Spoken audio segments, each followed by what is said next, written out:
Hey, good morning, Eric. How's it going? Good, buddy. Good, man. Thank you for taking the time to speak with us. Obviously, I want to talk about your brand new show, Domino Masters, starting on Fox. Can you tell us a little bit about the show and how it's so unique? Yeah, well, when they asked if I was interested in hosting a show with Domino's, I, like probably so many other people that are reading this, thought, like, well, that sounds boring.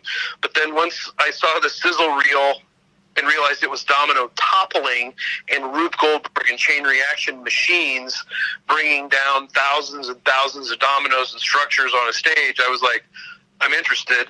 And then Lindsay, my fiance, she has 9-year-old boys, and when I asked them about it and showed them the sizzle reel, and they were like, yeah, we know all about this. We watch these videos on YouTube. It's awesome.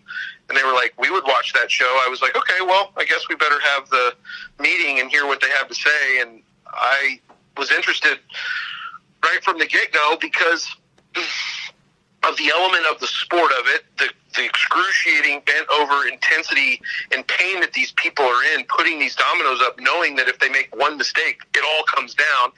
And then just the idea of celebrating some quirky, fun, unique personalities that have had passions for dominoes, some since the 1970s. That all seemed exciting and fun to me.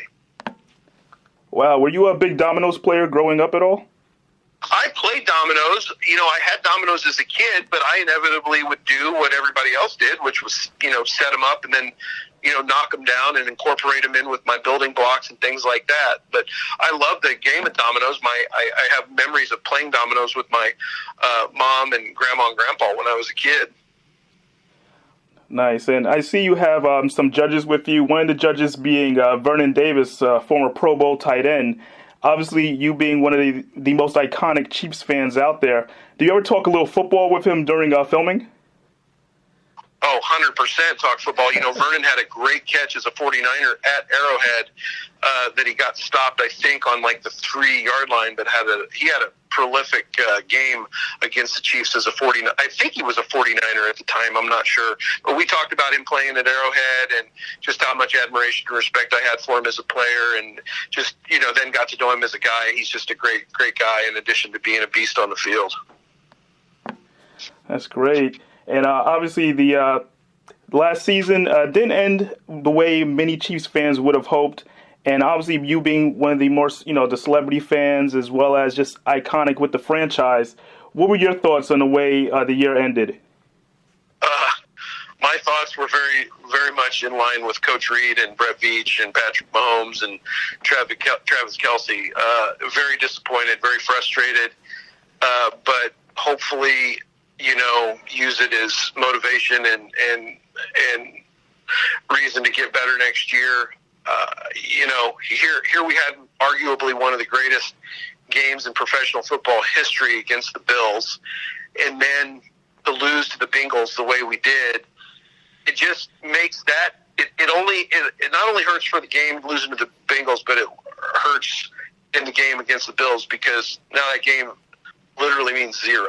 It means nothing anymore other than it being a great competition.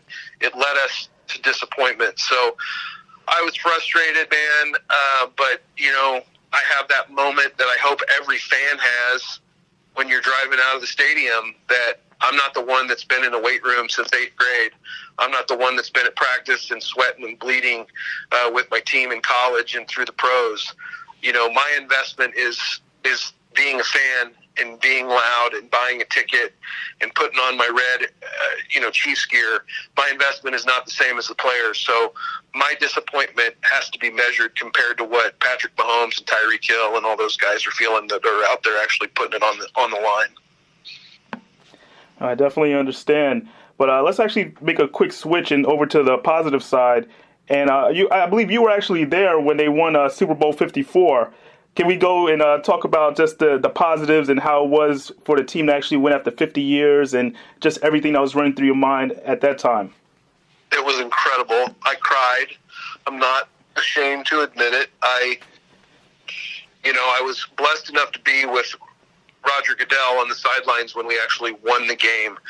Um, he had invited me to the Super Bowl a few years earlier, and I politely declined and told him that I wasn't going to go to the Super Bowl until the Chiefs were in the Super Bowl. And he said, okay, well, you've got a rain check when the Chiefs are in the Super Bowl. So when the Chiefs made it, I called Roger's office and said, get tickets ready, Roger, because I'm coming and sitting with you for the Super Bowl. And being a man of his word and a good guy, he held up his end of the deal and provided me and my fiance, my girlfriend at the time, but my fiance now, the most incredible, memorable experience one person could ever imagine. And that's watching the team I love more than anything win the Super Bowl. And I watched it happen on the sidelines, and I bawled. And I have no problem admitting that I bawled. And Roger turned around to me at one point. He goes, "Are you crying?" And I said, "Stop looking at me. Just stop looking at me." I have it all on video. It's incredible, and I'll never forget it. It only could have been, and I say this in the video, it only could have been surpassed if Bill Snyder ever won the national championship at K-State. I think I would have been maybe even more emotional for that. I definitely hear you on that. And obviously the beginning of that season, the championship season, there were different coaches, and there was actually a family member of head coach Andy Reid, his long-lost younger brother that you pretty much know a lot about. Can you tell us a little bit about Randy Reid? Yeah, well, Randy Reid was kind of born 6 years ago when a friend of mine, Jerry Collins, one of my collaborators in Los Angeles, a writer, came home he's a Seattle Seahawks fan, and we came home and we shot some fun content in the parking lot for the Chiefs. And when we were flying back to LA, Jerry was like, "What if you came back as Andy Reid's younger brother, Randy Reid?" And then we just kind of kept working on it and building it and thinking about like what the personality would be. And we kind of landed on his brother that nobody really likes and everybody just puts up with, but Andy thinks is great, and he thinks everybody thinks Randy's great. So that's where that started. Brett Veach, I was telling him about it, and he was like, "Dude, we got to do this. This is hilarious." And I said, "It only works if coach is involved in it, though. We need coach in it somehow to ground it and make it real." And he's like, "Yeah, I think he'll do it." And coach was gracious with his time at camp that first year, and the third year we did it. Well, we've only done it twice, but we skipped a year. Coach just embraced it and, welcomed it, and he sets the tone in the organization. If coach is on board, then everybody's on board. So thankful that we got to do that. But I think this year was the last year we'll see Randy Reid. I think we got to retire Randy Reid after we didn't win the Super Bowl. I don't want Randy associated with any bad luck.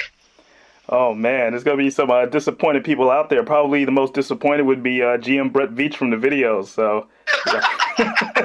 He does great, doesn't he? He is great. His reactions, the timing, I don't know if you guys had it planned. He was so good, man. So good with it. Yeah. I thought he did great, too.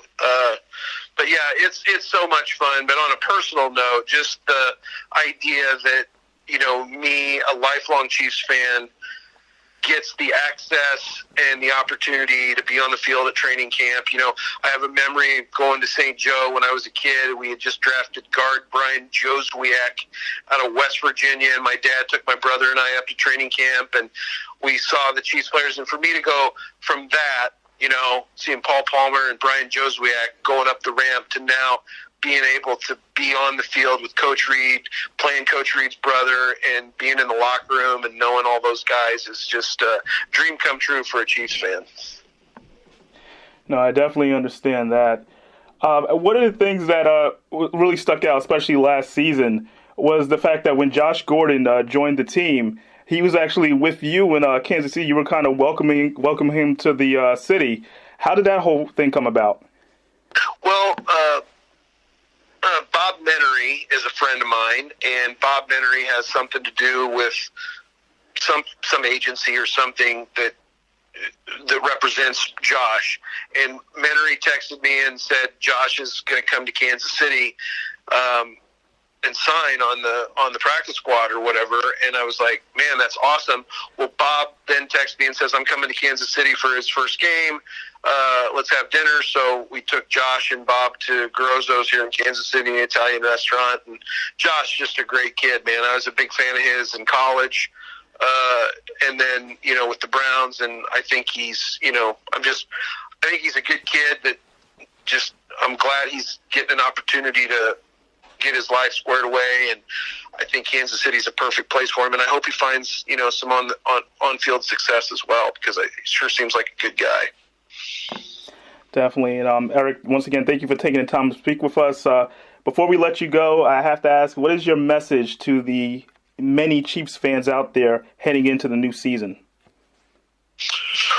Well, I'm a firm believer in a T-shirt that's going around Kansas City, which is "In Veach We Trust." I think Brett is a great general manager, and I think he's an even better person. So I truly think we're lucky to have Brett Veach as our general manager. Obviously, Coach Andy Reid as our coach, and Clark as our owner. And I would just say that we have the pieces in place that will hopefully guarantee success in Kansas City for a long time. So just trust the process from this outsider who has just a little bit of a view of the inside. I certainly do, and I think we're going to be a great team for a long time. Eric, thank you so much. Thanks, buddy. Appreciate your time. Okay, take care. Thank you.